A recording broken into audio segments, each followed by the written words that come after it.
could be spread by meteorites from one part of the universe to another. Whoa, check out that view. This is the site of the impact crater, several 100,000 years ago. I feel like she's here. And you're here for them both. You must not go into those caves. Never come out alive. Okay, this is it. Ready?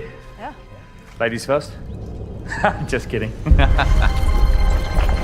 Wheeler's footage made it out. That Super 8 film he took in '76. I processed it with my own hands. That's why I know it's real. This is what he saw. Holy shit, what was that? Where did it come from? You really think it's a creature? What is that? There are hundreds of caverns under there, maybe thousands. We're lost, Ethan. Let's try this way. Those bones look human. Yeah. Fresh. Ethan? Nick, if that's you guys, this isn't... Oh my God.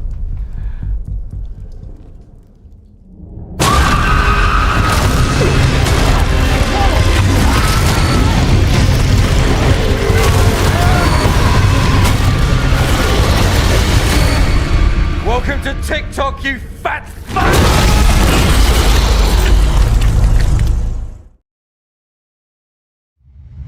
Welcome to the station of decapitation without your head. I'm Nasty Neal, and I'm joined by Howard J. Ford, writer and director of Bone Keeper. It's very cool to have you here. Thank you for having me here. It's a pleasure. Yeah. And it's going to be premiering. It's already sold out at the Fright Fest in Glasgow, which I've been to Fright Fest, but I've never been to the one in Glasgow. It's lovely, actually. Really excited about that. That's this Friday. And yeah, it's always nice to sell out. And it was 24 hours after it went on sale. So Oh, wow. it's always better than 3 people being in a room. You know, Yeah. There's going to be a few hundred at least, but it's lovely. You should go there. I highly recommend it. Yeah, I would love to. I'm a big fan of festivals, and Fright Fest is huge. A lot of horror fans out there. And I guess they want to see, a monster movie, which is always fun to see in the theater. That's good news for me because I've always wanted to make one. So if people want to see it, then we've got a good thing going. Yeah. So if people aren't aware yet, could you give them an idea of what Bone Keeper is about? Yeah, absolutely. Bone Keeper is about a group of people who go down into a cave system that has a sort of mythology about a monster that had killed a journalist in 1976 who went down with a Super 8 camera, captured one weird frame before he was killed of a creature, silhouette of a creature. And then in modern day, they go down there because one of them has a relative that's missing, is one of the missing people from the cave system. So they go down there to investigate the mythological Bone Keeper creature to see if it's real or not. And they're kind of skeptical, to be honest. And they're warned by Professor Harrison, played by John Rhys Davies. And do they heed the warning? No. So they go down into the cave system and things get nasty. Let me tell you that, Neil. Yeah. It would be a very short movie if they just heed the warning. They're like, all right, we're not going. You know what? That sounds pretty rough. Let's just go and have a beer, right? Actually, they could have done that because there's some... I tried to nod my hat to the sort of American Werewolf in London with the pub sequence, which is a little one for fans of that movie. So they could have just gone back to the pub with the local yokels and had some beers. Yeah. 76, actually, the year I was born, so it was a good year to fit. So it was a good year, and in the UK here there was a huge heat wave of 76, so it was a memorable year. So that's the reason I chose that year. A little bit of trivia: the Super 8 camera, that's my cameo. I'm Wheeler, who spoiler alert, I don't last very long, but I go down to the cage with the Super 8 camera. Now that's the Super 8 camera I started making movies on as a kid. Oh, wow. As a teenager with my brother, we were out making films. So I thought, full circle, let's use that as a prop in this film. That was a bit of fun. Yeah, no, that's sweet. So I assume you were in a real cave in the movie? We were in a real cave. And, I'm a huge fan of the movie The Descent. I love that movie. I just love that movie. It stands up today as good as it did when it came out. No one can beat The Descent. But I wanted to do something in real cave systems because I looked into the making of that film, and apparently the whole thing was a studio, which is even more impressive. To be honest. I actually did. I've seen the movie. It's one of my favorites too. Like one of my favorite modern horror movies. And I actually didn't know that. Yeah, so I hope I'm not spoiling something, but if you look at, you can look that up. So they deemed it too dangerous. I think they wanted to go down to real caves, and I can tell you it is really dangerous because we went down into real caves, and half the time you're kind of tripping over stuff. And we were sometimes filming, and there was like a hole in the ground. We looked down with a torch or a flashlight. We looked down there, and it was like, wow, that goes so deep. If you fall down that, you're not coming out. You know, Yeah. so pretty dodgy.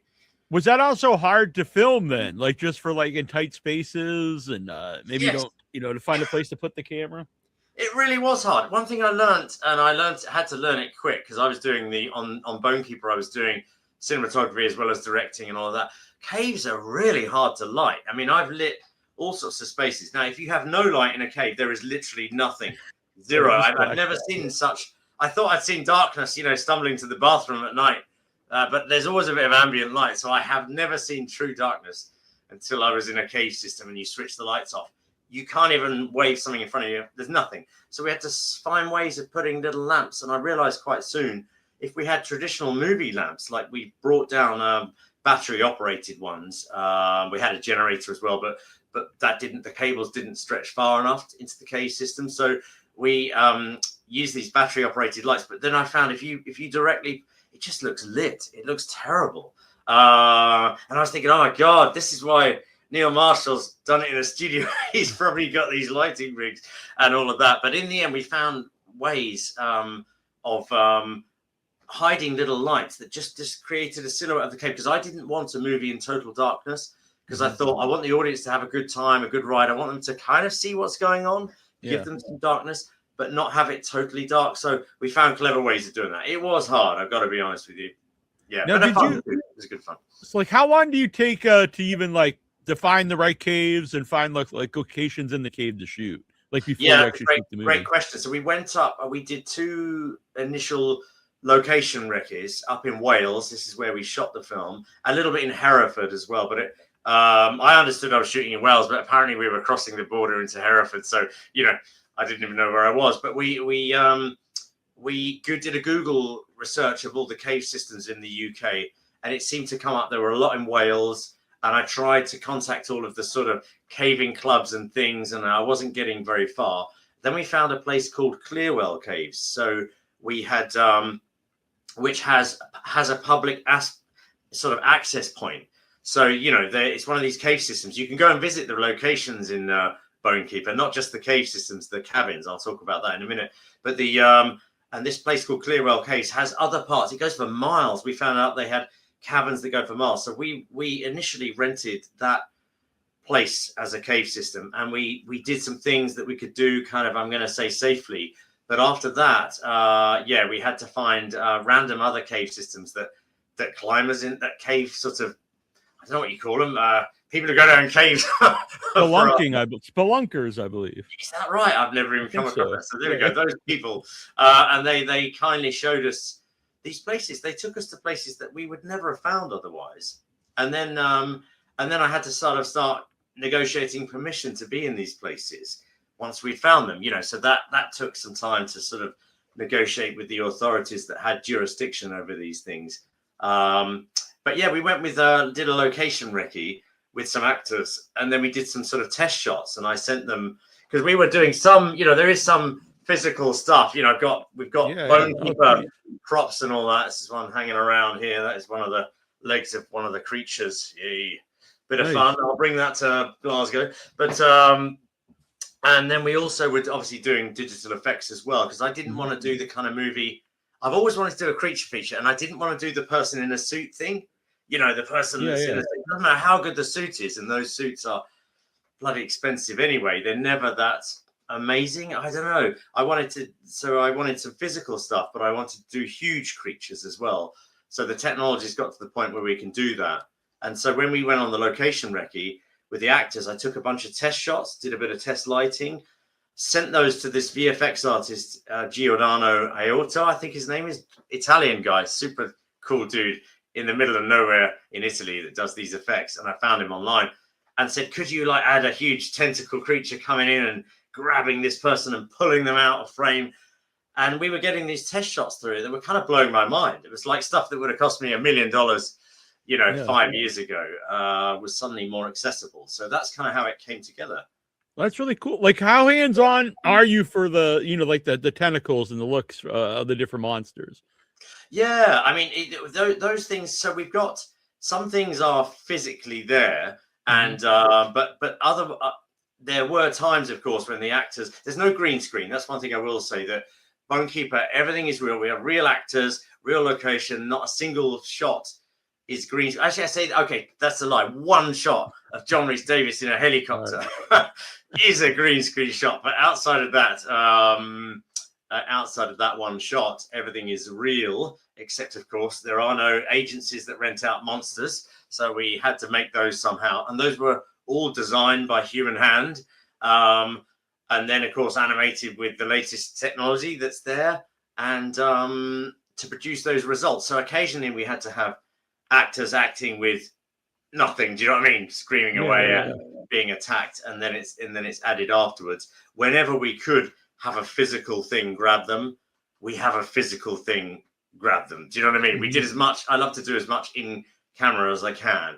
But hey, these huge monsters, you just can't do it in camera. Yeah. And I agree with your monsters in the movie, because it's kind of like John Carpenter's The Thing, where like the monsters are like very otherworldly. They're not a guy in a suit, which I think guys in suit is cool, but it does give it like almost like an old school, like an old movie feel, I think. Yeah, exactly. And I love The Thing. I'm glad you mentioned The Thing, because of course that's a movie I watched also as a teenager, growing up. It's one of my favorite films. I love that film, and I still love to watch that film. It's just an amazing movie, and I think they're doing a re-release now, so I can't wait to see that with some additional extras and stuff. I've seen that on social media. But yeah, I wanted to do something a little bit like that. Also, the original Alien, I'm a huge fan of as well. I mean, that's just an amazing piece of art. And in things like H.R. Geiger, the design of the creatures, I did want to do something a little like that, a little Lovecraftian. I'm gonna say, just tip I have that in my notes. I was wondering about like because it has a definitely Lovecraft feel to the monsters with the tentacles and huge. I don't know, but there's definitely a Lovecraft feel there. I'm so glad that's come through. It's so nice to hear that, because you set out with these things in your mind, and you never know what's going to come across to an audience or not. And the fact that one sits there with a coffee and a bit of paper starting to write these notes and putting things like that down, to think that you've watched it and then this stuff comes out, makes it worth all the efforts, I think. Yeah. And isn't it weird? It's weird to me that Lovecraft is like so influential, and it kind of seems like even more so than years ago. He's always been around in movies, but it seems like more so now than ever. These things come around, don't they? It's cycle.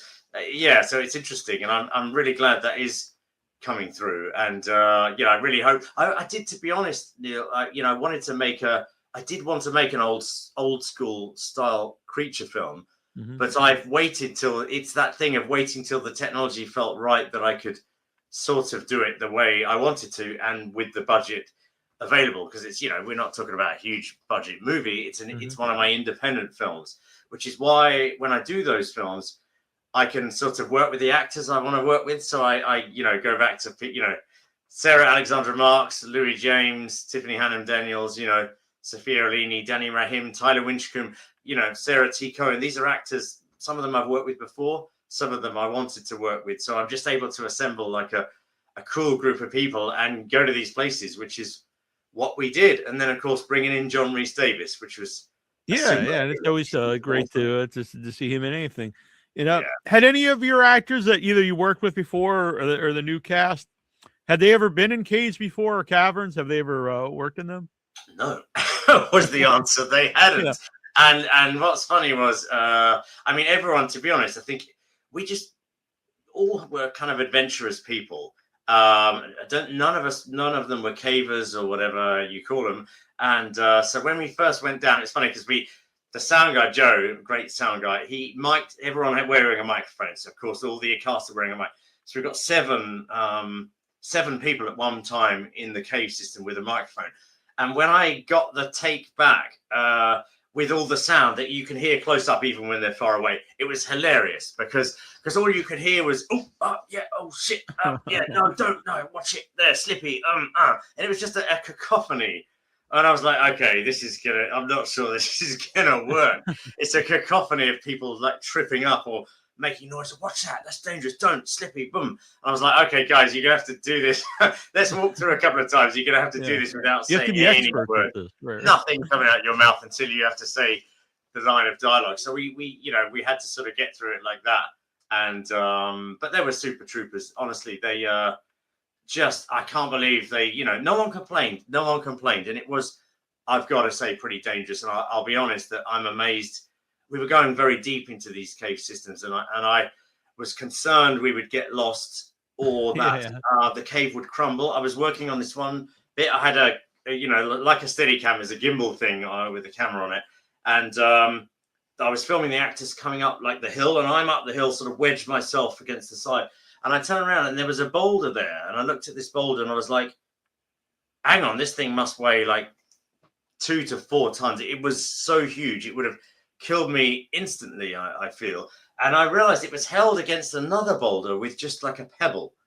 I was like, there was like a stone. And I was thinking that stone is basically the difference between life and death. And I was like, guys, by the way, there is a massive boulder. I think we should do this shot quickly. We still did it and we got out of there, but it was crumbly. And I'm like, I think, luck was on our side. Yeah. I always find that just scary in itself. Never mind monsters is the idea of going into those caves, especially when they start to get tight or, even like, real videos of people doing that. I'm like, I don't know why anyone would want to do this. Why do they want to do it? And then you see these videos and that was another thing. We went down these things. You think, are you going to get stuck? The idea, I'm I sound claustrophobic, but I think as a kid, I was that horrible thought of being stuck in a tunnel. It's just this nasty, nasty feeling. And there were times, there's a few shots in Bone Keeper where the actors were going through tight spaces. And I actually think some of that, you can see a bit of panic on the faces. And I think some of that was quite real because they were, very claustrophobic. There was a few spaces we went through. We were not actually sure what was on the other side or if we would be able to turn around and get out. I don't know how I got away with making this film. I feel like I'm going to be arrested at any minute, but hopefully that doesn't happen. I do have one question about the descent that I like to bring up is so they show it sometimes at a local theater by me because the guy who runs it is a big fan, but he always shows it during like Vampire Month and stuff. And his take is that it's a vampire movie if you take out all the supernatural elements of a vampire. And I think that's interesting. I don't necessarily agree, but what do you think of that take on? Yeah, well, I already respect this person for showing The Descent in a theater, so I've already got the greatest of respect for them. However, and I'd love to come to that. Well, but I don't think it is a vampire movie. Sorry, I don't. But then I'm someone who thinks Die Hard is a Christmas movie. So, I agree. I believe it is. Yeah, there's a whole debate there, but then half the population who have entered that debate are insisting that it isn't. So no, I don't think it's a vampire movie. But I see his point. I can see his point that if you like anything in life, if we bring our angle to it, you can find that. And I think it's just his excuse to show it, but I like the take on it. It's like, is 28 Days Later a zombie movie? Well, a hell of a lot of people are saying yes. Is it though?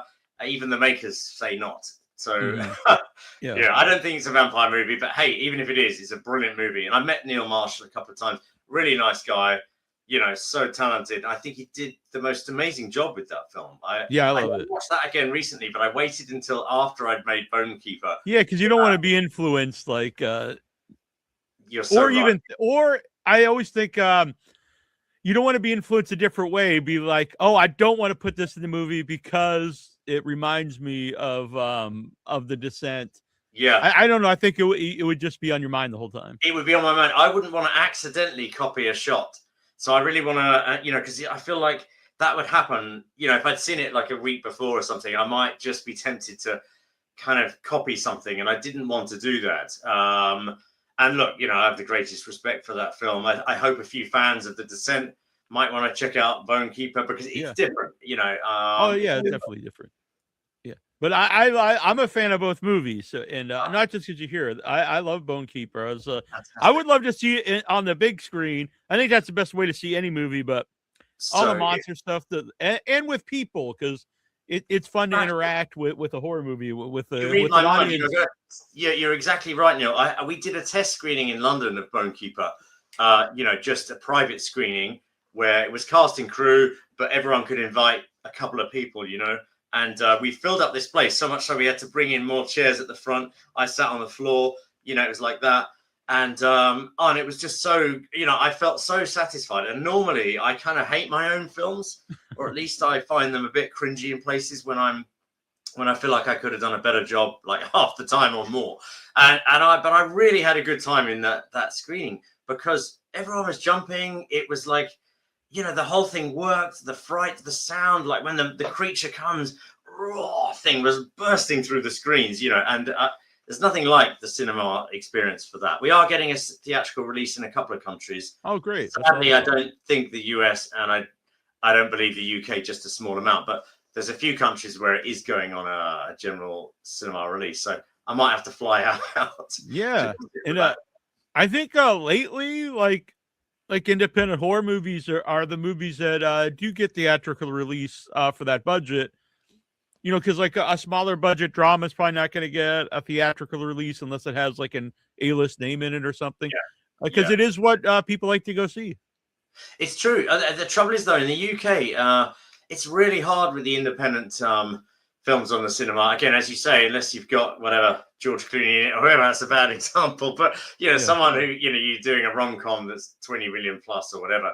But it's really, really hard. And the problem is it's hard to get people to leave their house because they're all on Netflix anyway, and whatever. I'm not knocking Netflix. I've had 4 films on Netflix, but they're all on whatever their subscribe thing is. And if it's not on that, they don't necessarily want to go and see it, which I think is a real shame. People are. I agree. I'm somebody. I go to the theater almost every weekend. I see all different levels of movies, but we need more guys like you, Neil. That's what we need. Yeah. There's no better way, in my opinion, to watch a movie, and that's why I love festivals too. Is you get to see cool stuff, and you get to see it with like other people who are into the same thing. So it's just a fun experience. And the actors in the room, we've got like more than half the cast going up to Bone Keeper. Oh, so sweet. you can watch them getting killed on screen and sitting in front of you. So that's fun. Yeah. What would you say is the benefits of having your movie at a festival and attending it? Yeah, I think you kind of summed it up so well. It's like words out of my mouth. It is seeing it with an audience, but it's not just an audience who've gone along. They're going to go, hey, let's go see a movie. Oh, that's on. Let's go and see that. They are fans of that genre. So you are getting the right people on the front line. And I love that. And also it's a first. They know this is a unique thing because, the public are seeing it for the first time on the big screen. They're seeing it with the filmmakers, with the actors. So you get the core audience who hopefully you're going to have a good time. And that's all I want. With Bone Keeper, I've tried to make the film in a way that just gives you a good time. And I hope we do what it says on the tin. Also, you get journalists go as well. So that audience and that reaction to the film, then people write about it. You can't please everyone, but you're going to get, that will be, I don't know, put down forever. Do you know what I mean? Online and a review of that film. So it's all of those things combined. It's a great release and a celebration of it. Mm-hmm. Yeah, I'm a big fan. And I don't like to bring this up, but my first film premiered at Fright Fest, and it was an amazing experience. Oh, great. So you've had a movie there as well. Yeah. Amazing. Yeah, it's such a great festival. That would have been the London one, right? Yeah. We had the Dead. That was the Dead and the Dead 2. We had there. They're amazing. Love that. Just love that festival. They're all great people as well. Yeah. Everyone there, and there's people that have like Fright Fest tattoos, like those, that go every. I went once as press, and then a few years after that with my own movie, and both. Which was your movie? The Once a Future Smash. It's a horror comedy. It's a mockumentary. Okay, great. Sort of like just a Spinal Tap of horror type thing. Great. Yeah. Spinal Tap. That sounds amazing to me. So, did you work with? I know you had the Italian guy you probably hadn't worked before with, but had you worked with the effects team before, like for the practical stuff? I had worked, yeah. So I had, and Max. So Max van der Banks is a makeup artist and prosthetics effects guy, super guy. Worked with him starting with The Dead. You know, in when we shot that in 2008 out in Africa, had a crazy shoot with lots of prosthetics out there. So worked with him, you know, way back when, and things like the physical props. Were made at I wish I could remember the name. There's a company in Wales that produces a lot of like almost like bodies for emergency services to do like Interesting. You know, that type of thing for warfare and stuff. There's some crazy stuff going on in there. Really, really amazing. So that's where we had some of the things made. But I'd worked with him before. I'd also worked with Raphael. I think it's Raphael Emidio Viana. I think he's a visual effects artist based in Brazil, and I think he's done about 5 or 6 of my films. And he's also working on Zipwire, another movie I've done. So is Giordano. Now, Giordano was a discovery through Instagram, would you believe? Oh, wow. Something Wild, good has come from Instagram, which is nice.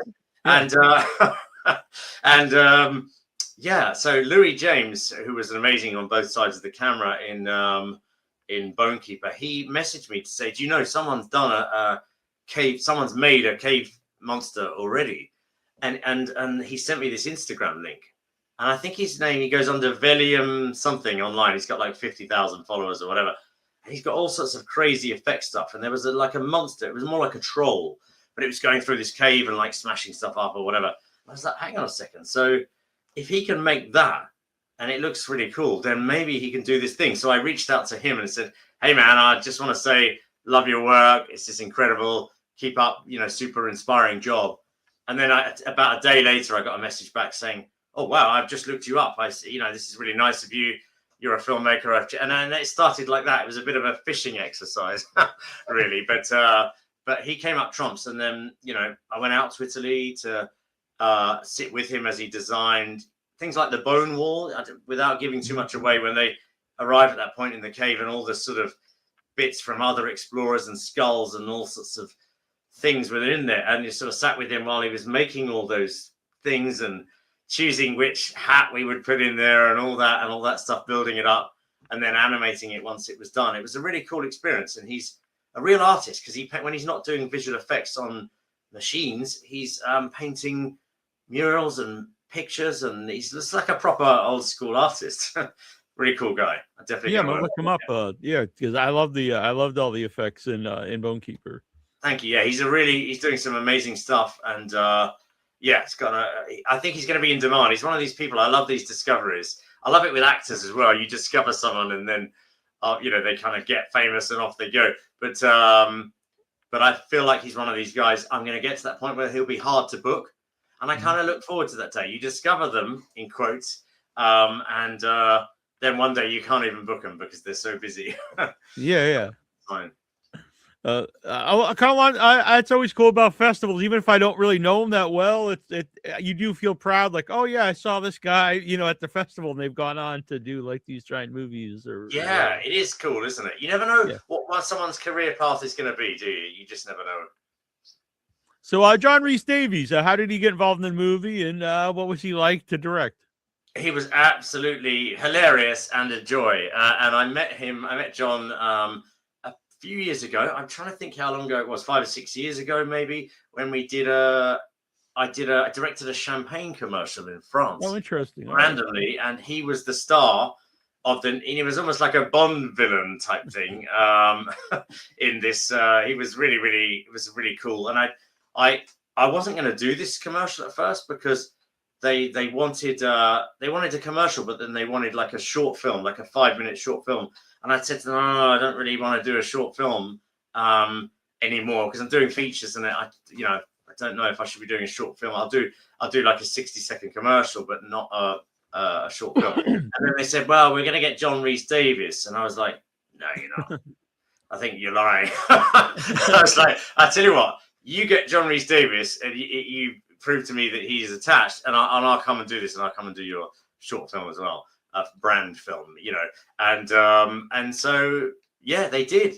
they set up a meeting, and there he was in London. I was like, oh, he walked out. I was like, okay, they're actually talking the truth.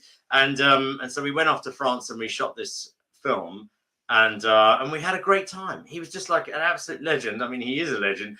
But in the evenings, and there was a few bottles of champagne I don't mind sharing with you, because that was one of those commercials. And we would have a glass of something in the evening, and he'd tell the crew and the cast these stories and amazing things, you know, about being on Indiana Jones and all this stuff. Oh, it was just so good. And we got on really well. And when this came up, I thought, you know what?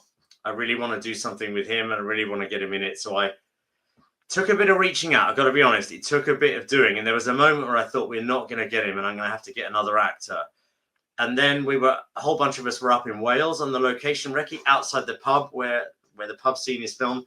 And I decided let's do a video. And so we did this sort of selfie video. We're like, hey, John, come to Wales, man. We love you. Come to Wales. We're going to do this movie. Look at this place. Look at these hills. Look at this pub. We're going to have dinner in there. We're going to be there. And look at all these people, these lovely actors who are going to be in it. And we did that. And then I sent it off to him because I still had his email. And I thought, I'll send this to him personally. Yeah. I'll do the old, you know, sneak around the manager thing for a moment. So I said, and then he rang me and he said, what's all this? What's all this about a movie in Wales? What is all this? Tell me about it. And I was like, oh, yeah, John, come on. Come out. We're going to do it. And, you know, of course, he's a professional man. I have to deal with manager, agent, and everything else, do it all officially. But we were able to get him just for a short period of time. So we flew him out. It was funny because the girls came and picked him up in this little tiny little Fiat car. And he arrives at this country lady, gets out. He's like a kind of a giant, really, you know, because he seems very small in Lord of the Rings as Gimli, but he's actually a really tall man. And there he was. I was like, okay, he's here. We just filmed the hell out of him for a couple of days. You know, It was brilliant. It was so nice. And you can stay in the location we filmed. You can stay in the cabins we filmed. You can stay in the you know, you can look. The cottage we filmed is next to the cabins. A place called Goitree. If anyone fancies going to Wales for a sort of glamping trip, they do some wonderful cabins. I must give them a plug because the Goitree people really helped us, you know, a lot and let us film in their home and everything else. So yeah, and the pub's just down the road, so it's a win-win. Cool. Yeah. Oh, I love that story. I'm glad that he was cool to work with. He really was great fun. He was hilarious and very professional as well. So if he felt like he could do a take better, he'd give you the line, then he'd just pause and either say, I'm going to give it to you again, hang on, give it to you again, and he'd give it to you again. And each time he'd give you these options. So he gave you one there, and one there. And it was like, it was so good for editing. He knows what he's doing, that man.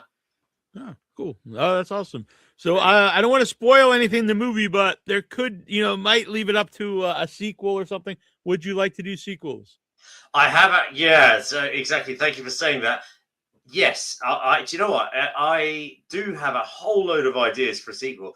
Weirdly, I sat down and I thought, well, just in case the film sells well and people actually, you know, pay to see it and not just pirate the movie, which is always so damaging when that happens. But if it goes all right and people fancy a sequel, I've got like a zillion ideas for it.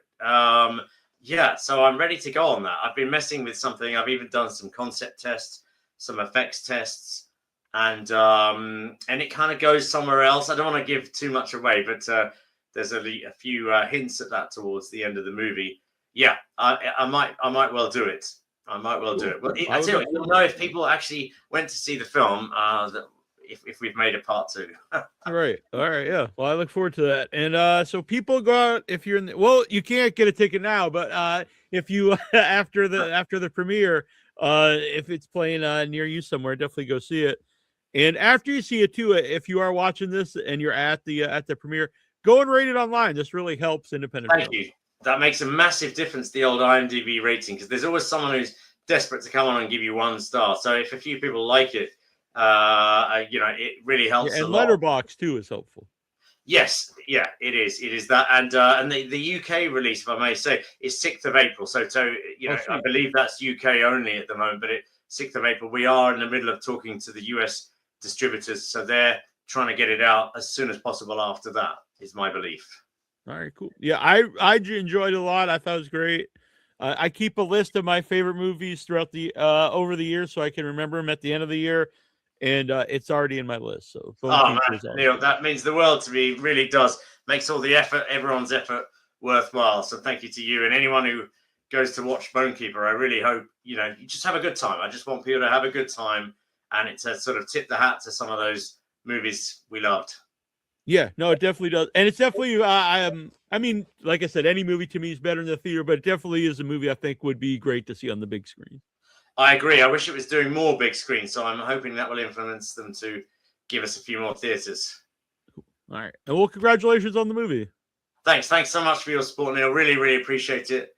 And thanks to everyone who checks Bonekeeper out. Cool. And where can they follow you online if you want them to? Oh, yes. I'm terrible at it. I mentioned Instagram once, but it seems to be what apparently I should be giving out now. So I think I've just got Howard J. Ford Director on Instagram. So Howard J. Ford Director. And then I will be putting things out there, clips of the film, the trailer's there. I mean, there are other places to see the trailer too. And yeah, that's it. I've got to start building my Instagram. I only started to, because I did this movie with Ed Westbrook, who's got like a mega millions of followers. And he tried to tag me into a post. It's called Dark Game, this movie. And I was like, he said, what's your Instagram? I was thinking, well, this man's got like, tens of millions of followers. And I was like, I don't have Instagram. He's like, what? And I'm like, okay, I'll get it next time. I was like, damn it, I could have got so many followers out of that. And I've only just sort of done the Instagram thing, but I'll start getting better at it. Yeah, and in modern day, you do really need to be on social media. Sadly, but when you're down I'd rather be down a cave doing, trying to get some creature action. But yeah, I will do Instagram a bit more. All right, fair enough. All right, thank you for doing this. Thank you. It was a real pleasure talking to you.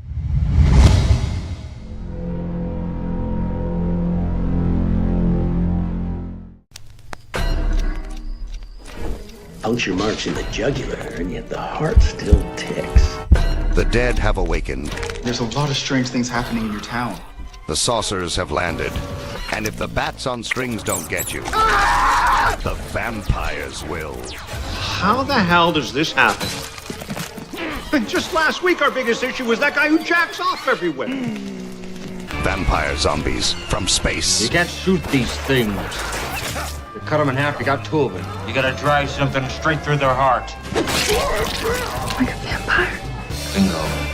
Dracula's back with his most dastardly plan yet. We've already begun to infect the weak humans of Marlowe. Now, it's up to an unlikely band of heroes to save the world from vampire zombies from space. A new comedy better than Casablanca, Citizen Kane, and all the Minions movies combined. Don't miss your chance to see vampire zombies from space. I hope you don't expect too much action.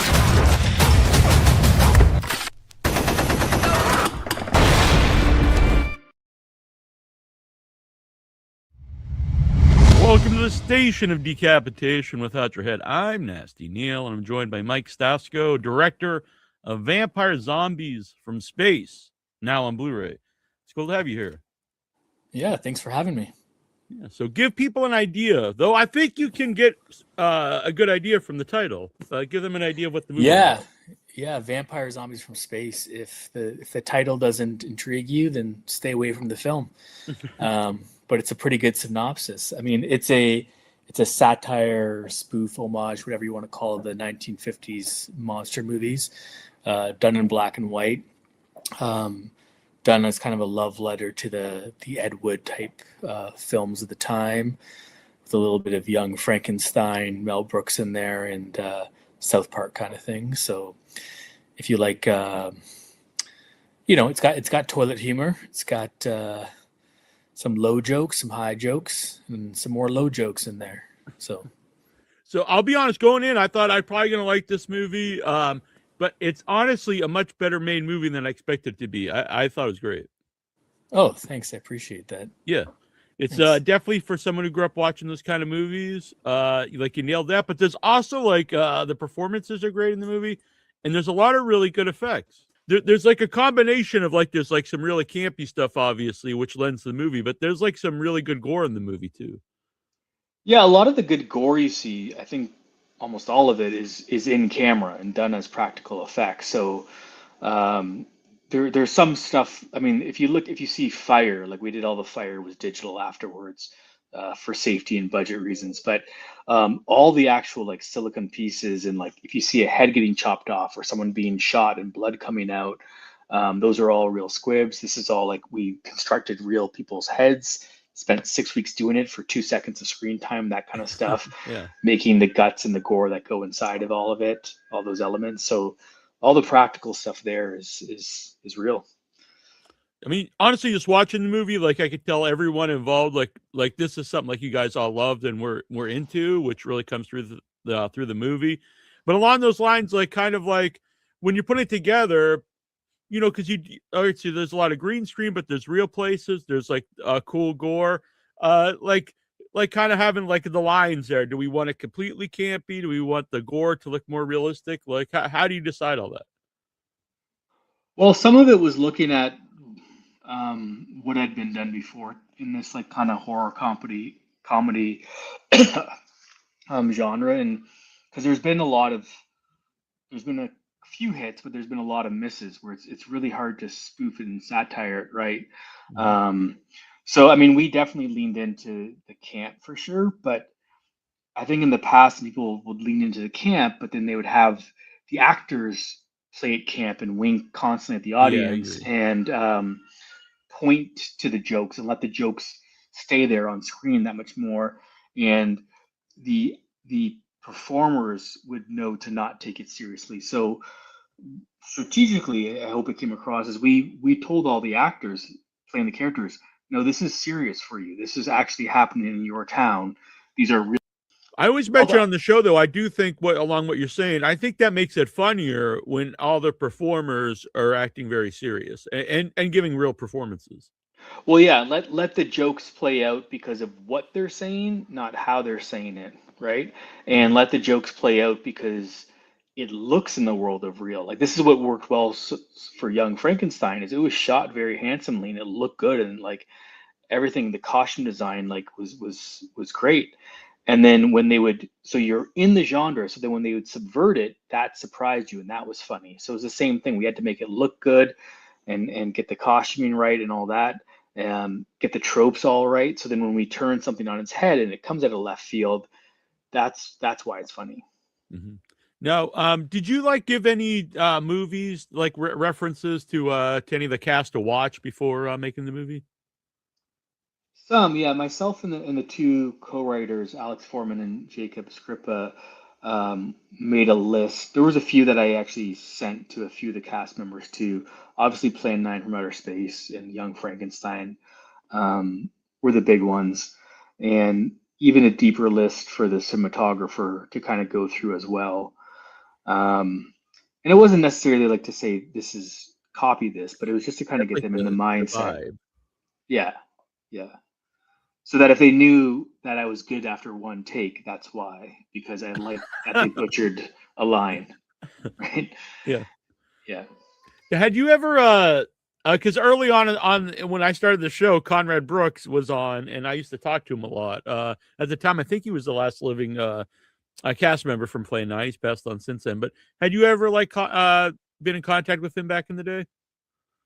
No, unfortunately, I haven't.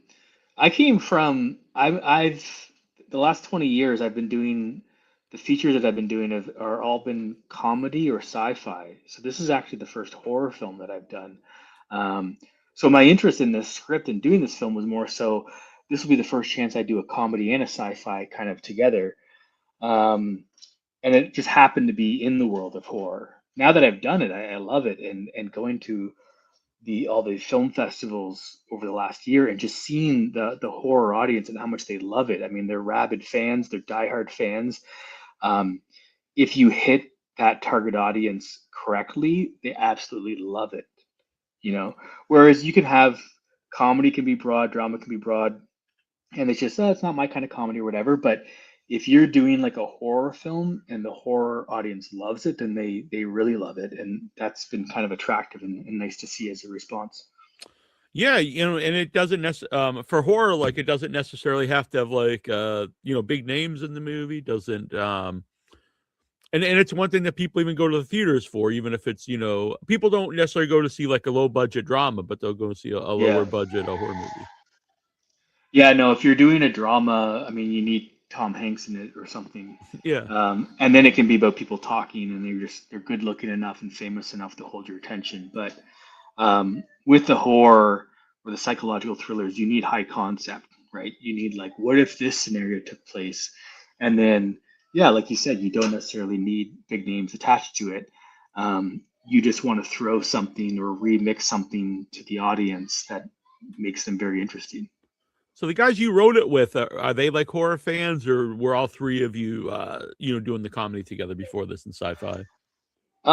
I think they were more comedy fans as well. I think I know Jacob liked horror as well, but I would definitely say they were comedy fans first as well. I mean, definitely trauma fans, and you kind of see the influence, hopefully, in this film from Yeah, that when we whole. see a chronic masturbator Yeah, from Trauma yeah. Fans. Lloyd Kaufman makes a cameo in the film.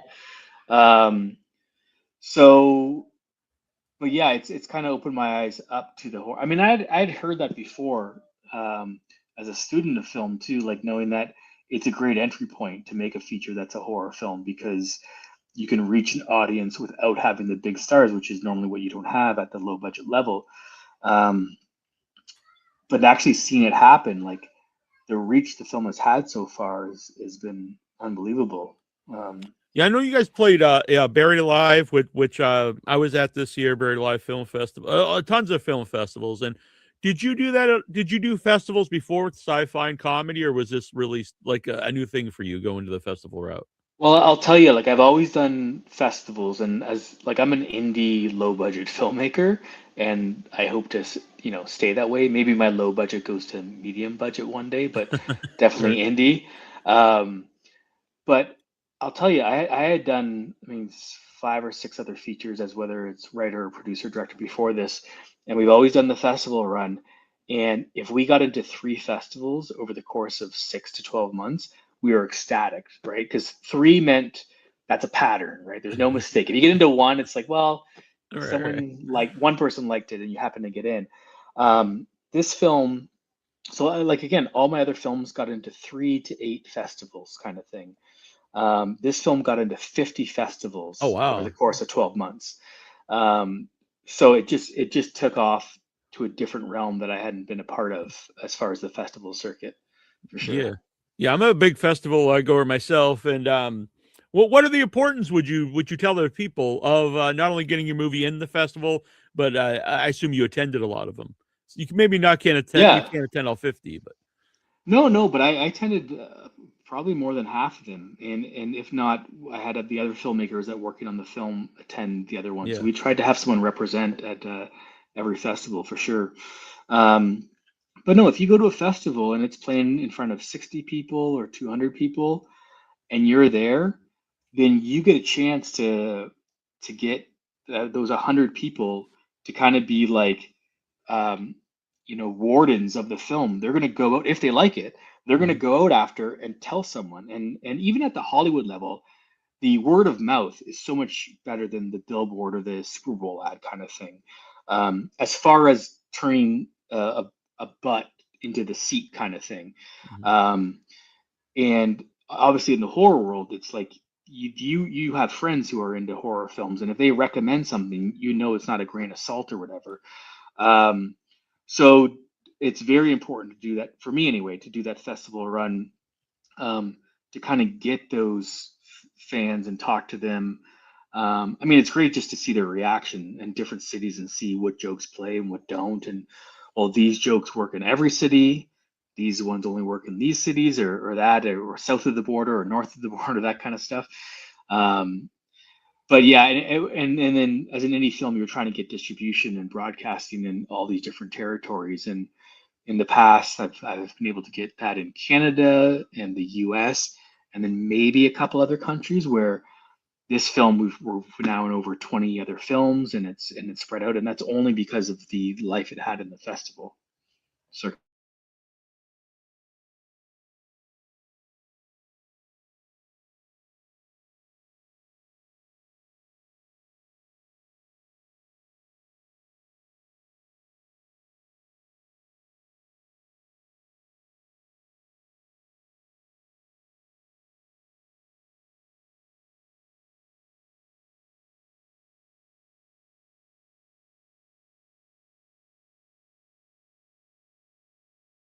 the festival because I'm living in France right now. I got to go see it in Italy, play there. I got to go see it in Switzerland, in Germany. So I've in England. So I've gotten to travel and see it around Europe as well, and obviously extensively throughout Canada and the U.S. Yeah, I just wondered, like, how differently does it play in other countries, or do you kind of feel like it might, like you said, different jokes might work, but does this kind of play the same? It plays pretty different. I mean, there's it plays way better, I'll tell you, in front of an audience, right? Mm-hmm. Watching a screener of it, hopefully someone you appreciate it. But I'll tell you, the bigger the group you can watch it with, the better, because the laughter starts to get contagious. People will yell things at the screen, or um, you know, be gored out at the same time, and that kind of increases it. Um, some of the places we played, like the translation is a bit different on certain innuendos or whatever. Right, So right. there's a running gag in the film about like, did he finish or whatever, and that word can be different in different languages, so it doesn't always play exact the same. And there's several other ones like that. But then there's some things that are like very visual that now If they get don't get more the word, laughs. they understand what's happening. Yeah, yeah. So yeah, it's kind of neat to see. But I haven't run into a screening yet where it's just been a complete dud or anything like that. Yeah. Well, both I think horror and comedy are the two best kinds of movies to watch with an audience. So when you combine the two, it's a really fun experience. Yeah, for sure, for sure. Like you said, you can interact with it and laugh and play along without being an ass. Like, if you're doing that with Schindler's List or something. Yeah, yeah. Get the hell out of here or something. Yeah. Also some good, which sometimes I think is overlooked in movies with either fun or gory stuff, is the sound and a lot of good sound effects with the gore.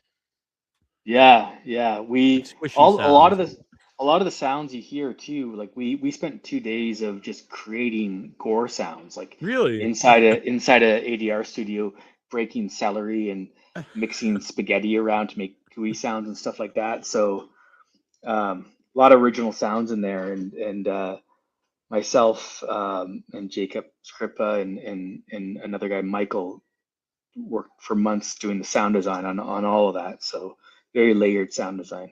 I always think whenever hear about people doing their own sound like that, I always think that would be a really good documentary about It's a sound pretty effects. silly thing. Cause I work as a professor as well at a University of Windsor, and I teach film production.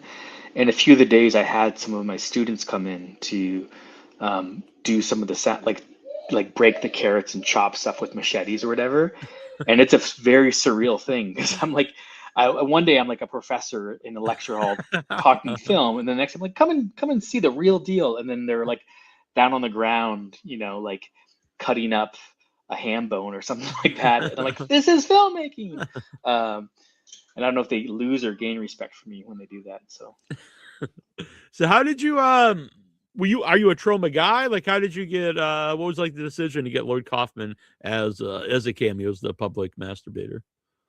Yeah, I've known of Trauma. I mean, I was a fan of Toxic Avenger and Romeo and Juliet and stuff. And then it's actually Jacob Scrippa, the co-writer. I don't know if he interned or if he just worked for Trauma for a bit doing social media in the early days when social media just came out. Right. And it was like, we need someone to do this. No one knows how to do it. So he had that job for a bit. And I think he was an extra in a few of Lloyd's films. So we were able to kind of skip one step and get a direct email, I think, to Lloyd's assistant about getting him to do cameo. So we were pretty thrilled that we flew him out from, I think, Philadelphia to Canada just to be a public masturbator for 24 hours. What's a role he was born to play, I think. He really was. He was very game for it and no complaints. So, yeah. And Lloyd's a really good guy about helping like indie filmmakers, and I appreciate that. He'll pop up and stuff and help out. Oh yeah, he's true indie all the way, and so encouraging of this whole scene. Yeah, I get to see Trauma Studios for the first time last year. Okay, nice. It was in a terrible location, but it was very cool to be there. Yeah. So a lot of great people in the movie, like Craig Gloucester wasn't really familiar with, who played Dracula, and he really nailed the performance. Yeah, yeah, he did a great job. He's someone I knew from way back when, doing theater and high school stuff. Um, and when I thought of the role, like I knew it had to be theatrical, but then still grounded and serious to him. He was the last person that came into audition for that. We had seen a bunch of people, and he was the last person on the last day.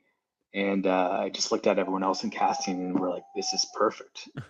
Like, it Yeah. does save the director a lot of work when you can find people who are just You'd already get so even the close. perfect look for people like who like myself who like those kind of movies. I was like, oh, this is like the perfect guy for this Yeah, role. yeah.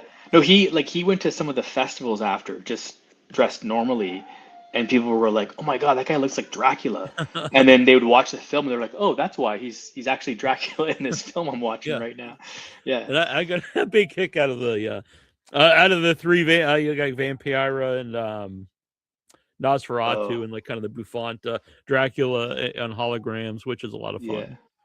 Yeah, yeah. A lot of little send-ups, and we tried to cram in as much, kind of homage or send-ups as we could throughout there. Yeah, and Oliver as like the greaser guy, his voice is amazing, and I just really like his performance a lot in the movie.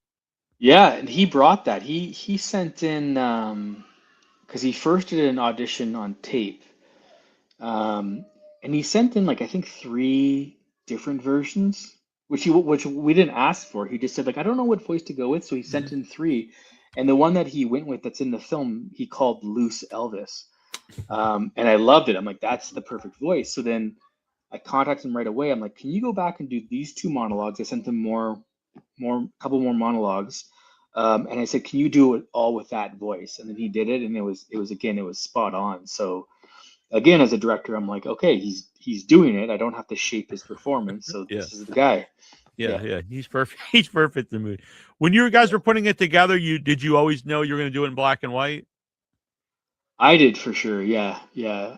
The original script was done years earlier by Jacob and Alex that they kind of made in high school, some of it.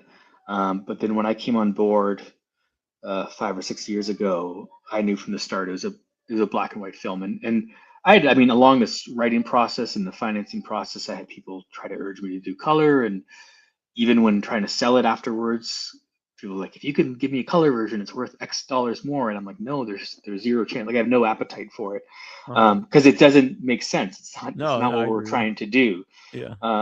at all. So and knowing that at the beginning, then we could do the production design accordingly, the lighting test, the cinematography, um, all that with black and white in mind. So yeah. I'm a big fan of smoke machine stuff in the in the movie. Yeah. It works really well with the lighting, and I don't know, like you don't see a lot of smoke machines anymore in movies. So how hard is that to film and to get? I don't know. It's not too bad. I mean, so back in the day it was either just dry ice, and then eventually they created a thing called a smoke machine. And now they have these things called like hazers or like misters, um, which so you still see it a lot in films, but it's not done as smoke. So what they'll do is they'll go into a scene. It's like it's a saloon in a bar, or even something normal. Like you'll be watching like a normal TV show, and there's actual haze in there.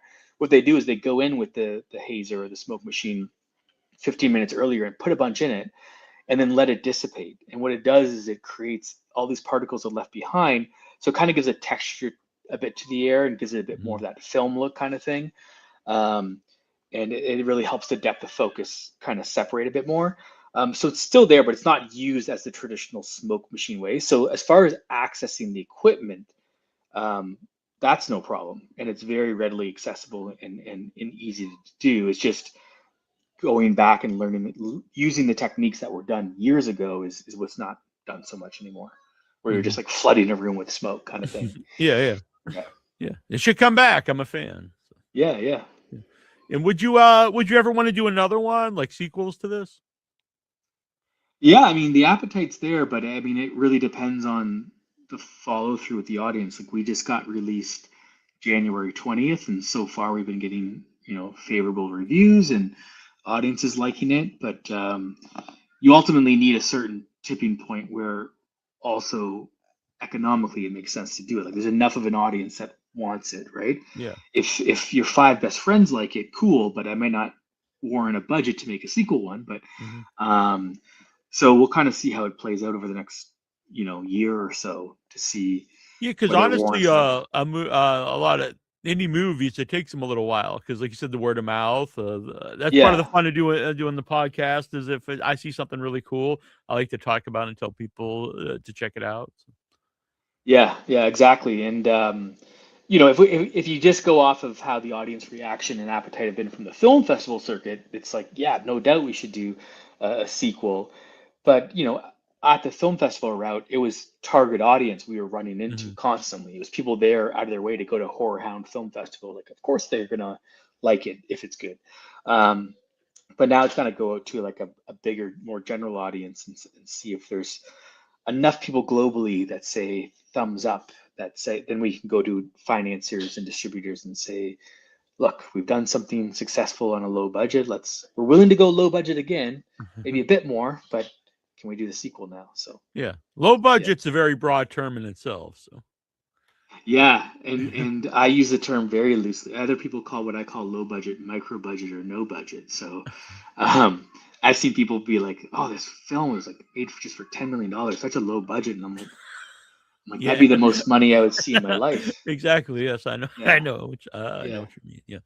I've made some low budget movies, or I would say no budget movies myself. So there you go. So yeah, and when I see that, I won't name any names, but there's a movie out there now, and everyone's just like, "Oh, and amazing! He funded himself for only $3 million," and I was like, "Yeah, oh yeah, only $3 million." Yeah, like, that's the combined. Yeah, that's the combined of every film I've ever made ever. So yeah. So I know this is your first horror movie, but sci-fi to me, it's connected. So, what are if people like this, what other movies of yours would you like them to check out? Oh man, I don't want to disappoint people because there isn't really anything like this that I've done. I mean, the other sci-fi, I did a film called Iodine that stars Ray Wise from Twin Peaks. Oh, cool. Fame, and that was out in 2010. But it's a very modern sci-fi. Like there's no like lasers or aliens or anything like that. But I definitely class it as sci-fi. But I mean, nothing like vampire zombies. And then I did another one called The Control that came out in 2020. Same thing, like ultra low budget. Very sci-fi though. So those they can check out if they want, but don't go in expecting this. And then the comedies I've done, I did a film called Things to Do, another one called The Birder, and another one called Boys versus Girls. They can check those out. They're all readily available. I produced another psychological thriller called Depraved Mind recently. That's out. That's a great film. But yeah, it's not like I have like a John Waters career or Martin Scorsese where you're like, you like Goodfellas, check out Casino, and then it's going to feed the same part of you. It's like, I don't think any of my films can feed the same part as Vampire Zombies. So yeah, well, I'm still interested in checking those out, and I do want to mention too, I'm a huge fan of the guys doing the autopsy. It's a small scene, but I think that scene's awesome, and I think right away I was like, oh yeah, this is something for me. I think that whole scene's great, and I love when he just this isn't a spoiler, but he's kind of looking at his autopsy book, his doctor book, and it's like got zombies and mummifications. Yeah. I was like, oh yeah, this is. Yeah, no, that's been a standout scene for a lot of people. Like a lot of people we've asked, "What's your favorite scene?" and they mentioned that one. I'd say that's the most common. And yeah, the main actor in that one, Nick Shields, is a friend of mine, and he's a fellow filmmaker as well that I work with. And he used to be an actor, like a very popular actor, and then he left to turn on the directing and writing side of things.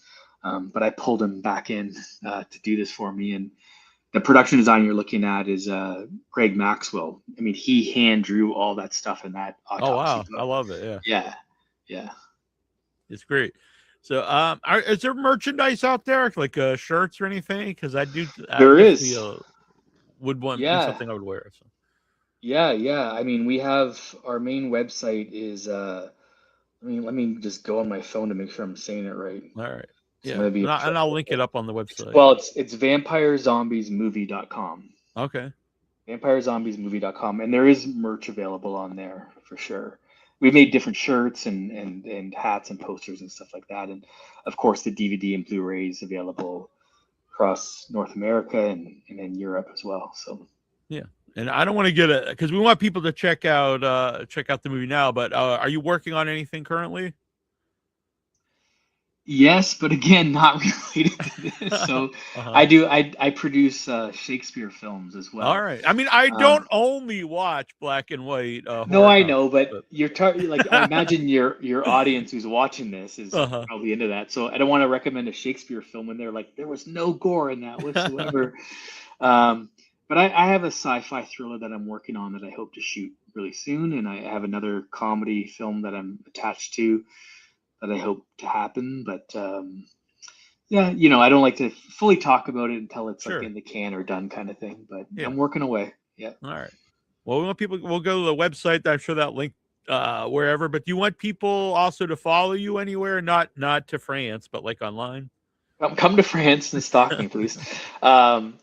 Yeah, I mean, if you go to the website I mentioned, we have all our social media handles there for Instagram and Facebook. I don't personally have any, but definitely follow the film and we'll keep you updated on everything. All right, cool. And I really like the movie a lot, not just because you're here. This is definitely my kind of film. And watching it, I was like, oh, I know these guys actually like this movie. And for me, you nail the exactly what you're saying. It's like campy, but the performances aren't in on the joke, which I think can really ruin that. Yeah. Thank you. Thanks for having me on. Yeah, thank you for doing it.